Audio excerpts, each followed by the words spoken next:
Shalom. First and foremost, I want to give all praises, honor, and glory to Yahweh Ba'ashem, Yahweh Shai, Ba'ashem Ruchakudash. Double honors to the apostles and elders of Great Millstone who rule well and teach well.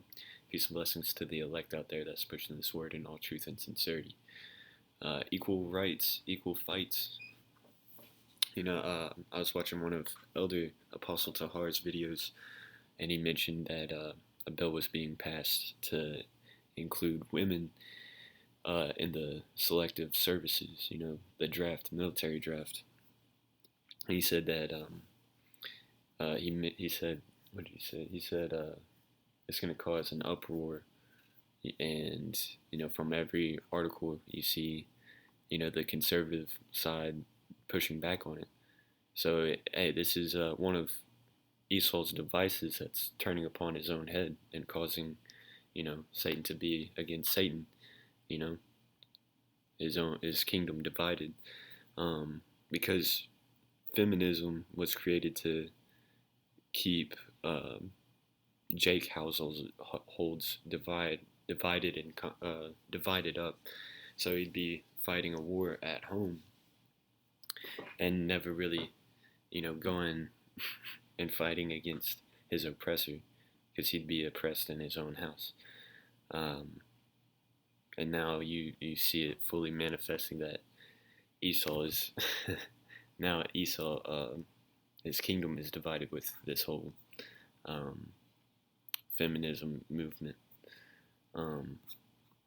because feminism is really about women bitching about wanting all the benefits of being a man, but wanting none of the responsibilities. And now that they mention us having some of the responsibilities, this bill hasn't even been passed yet. It's just it's in the process though, and you're getting a huge uproar. And I was thinking about it too. I was like, because the purpose of the draft is to make people fight, because there's a lack of volunteers.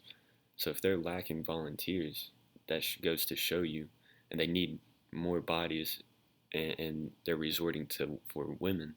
It just shows you that these people aren't willing to fight for this country anymore.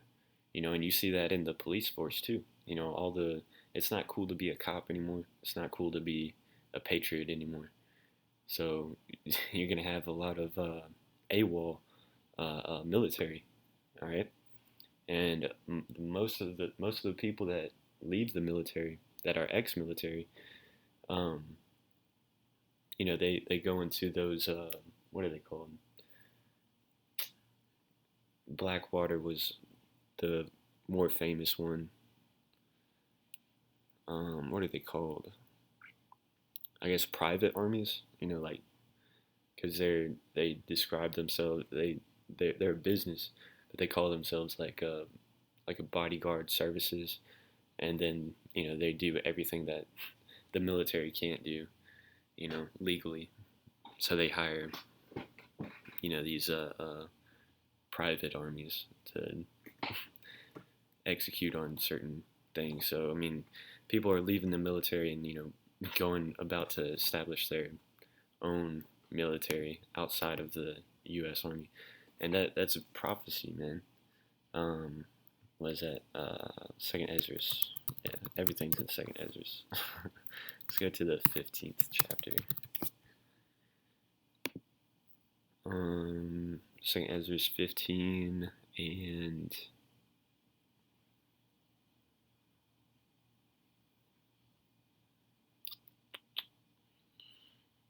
yeah, I'll start at 15. Second Esdras 15 and 15. For the sword and their destruction draweth nigh, and one people shall stand up and fight against another, and swords in their hands.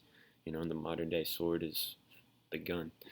All right, because people, all the army, they don't want to fight for, people that don't have the same values as them.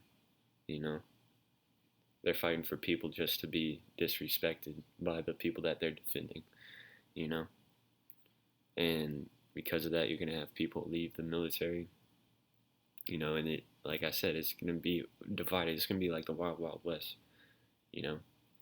It says, "For there shall be sedition among men, and invading one another." So, sedition among men, which sedition meaning conduct or speech inciting people to rebel against the authority of a state or monarch. We got a glimpse of that, and you see it, happening in Cuba, South Africa, and it's going to happen here in America, all right? And invading one another, they shall not regard their kings nor princes, right? So, all the authority figures, these politicians, governors, they're not regarding them anymore. You see a lot of that. They're trying to force, unreasonable laws and restrictions, especially with this COVID lockdown outbreak. You know, with putting on a mask, 2 masks, have to be vaccinated in order to work or operate your business. People are aren't gonna put up with that shit. You know,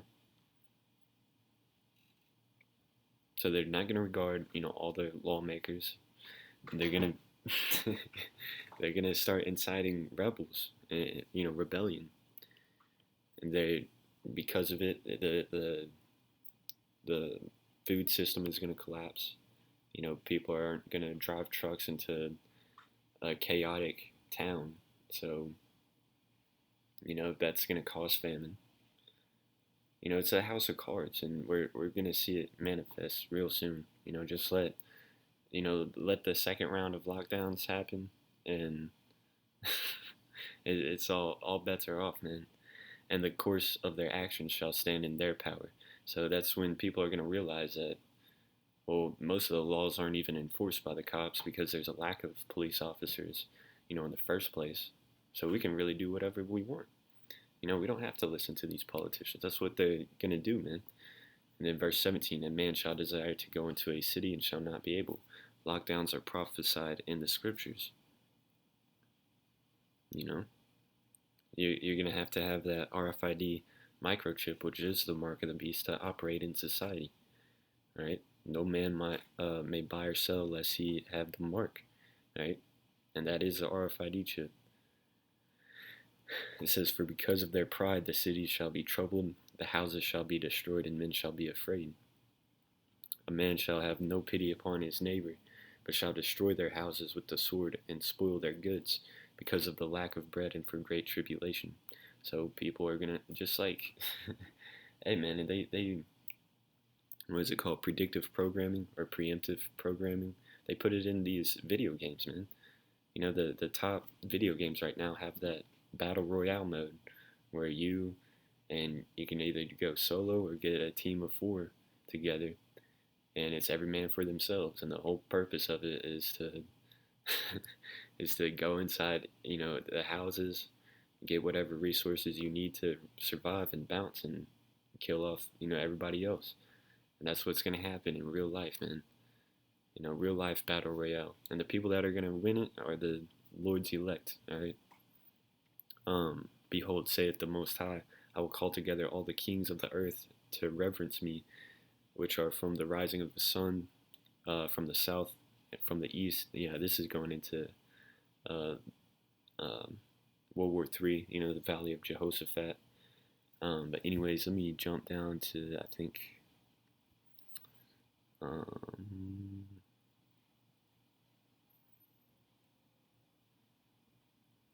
Let me.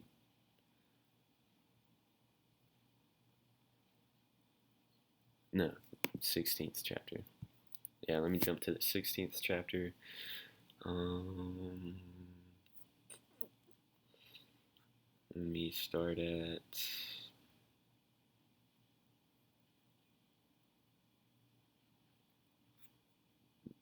Yeah, 1 through 16 is talking about the nuclear missiles. I'll start at 19. It says, "Behold, famine and plague, tribulation and anguish are sent as scourges for amendment.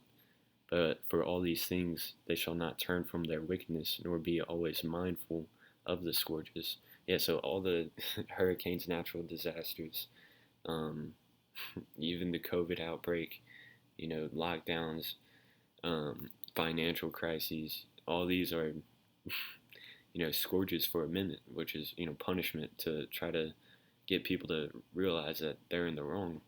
But it says they're not always mindful of the scourges because they're in their wickedness. So as soon as the lockdowns are freed up, people go right back to their bullshit. You know, until another thing happens, until another wildfire happens. It's like people are quick to forget and are quick to return to their wickedness, man. Um, and then verse 27: Behold, victuals, which victuals are food, shall be so good cheap upon earth that they shall think themselves to be in good case. Yeah, because just because you can still order off the dollar menu, people are, which now prices are starting to rise up, so it's getting close to that time, man. But because of cheap food, because people are still able